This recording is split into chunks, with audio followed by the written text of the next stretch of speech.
Well, good afternoon. I am the Reptile Man. I'm Jerry Forster, and my booth is right over there, 902A. Please come visit me if you haven't. Pick up a card. I do birthday parties, school presentations, and all kinds of different presentations with my animals. First, I'm going to talk to you just a little bit about reptiles and pets. First of all, how many people out there own reptiles? Is there anybody here that owns a reptile as a pet?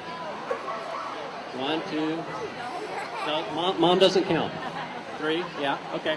Well, statistics show in 2007 that 4 in 100 homes owns a snake.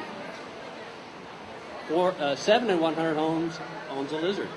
Now, a lot of homes that own a reptile own multiple reptiles, kind of like me.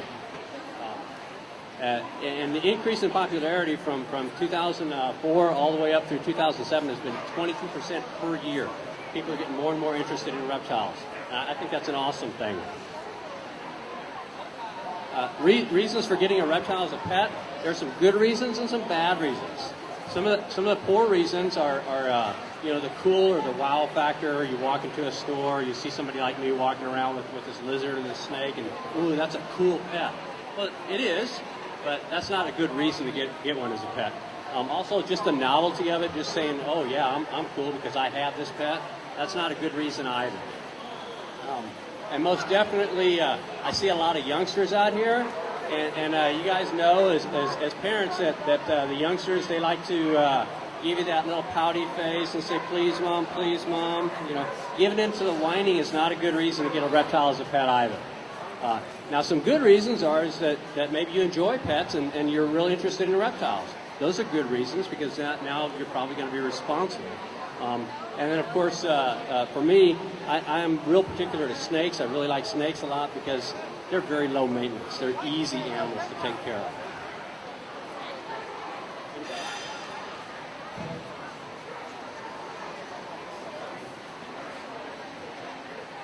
Okay, some considerations some things to think about is what kind of a reptile would you want as a pet? You know, there's lizards, there's snakes, there's tortoises, turtles. And so you need to think about, well, what kind of reptile would make a good pet for you? What are you interested in? Then you need to do some research. What's the lifespan of that reptile? There are some tortoises that live in excess of 100 years. Okay, I actually have some tortoises that are in my will to one of my sons because they're going to outlive me. And he'll probably have to will them to one of his sons. There's even one species of snake that lives up to 40 years. That's a real long-term commitment as a pet. Then you need to consider the environmental needs. You know, what kind of housing do you need? How much space do you need? What kind of heat, shelter, lighting, bedding, moisture requirements, and what do they eat? What's their nourishment?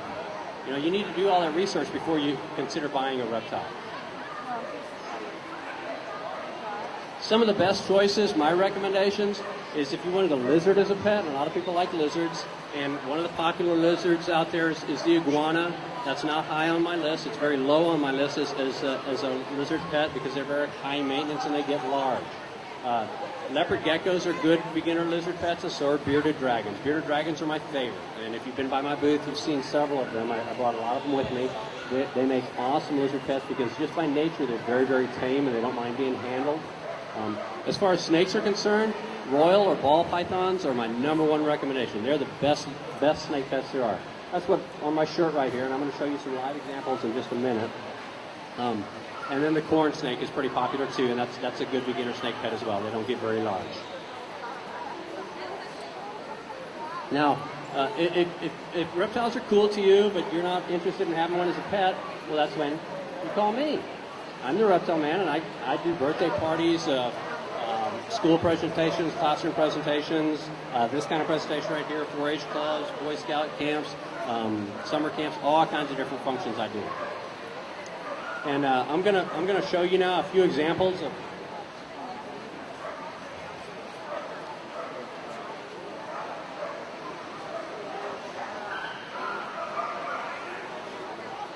Okay, there's my information on the screen there, and I'm going to leave that up. But please be sure and visit my booth before you leave today. And I'm going to show you some examples of some of the pets that I brought here today. These two snakes I'm going to show you right now, Our two spotted pythons, they're native to Australia. This is Horatio, and that's Demetrius right there. These are really, really cool snakes because as far as pythons go, pythons are some of the biggest snakes in this world. 4 out of the 5 largest snakes in this world are pythons.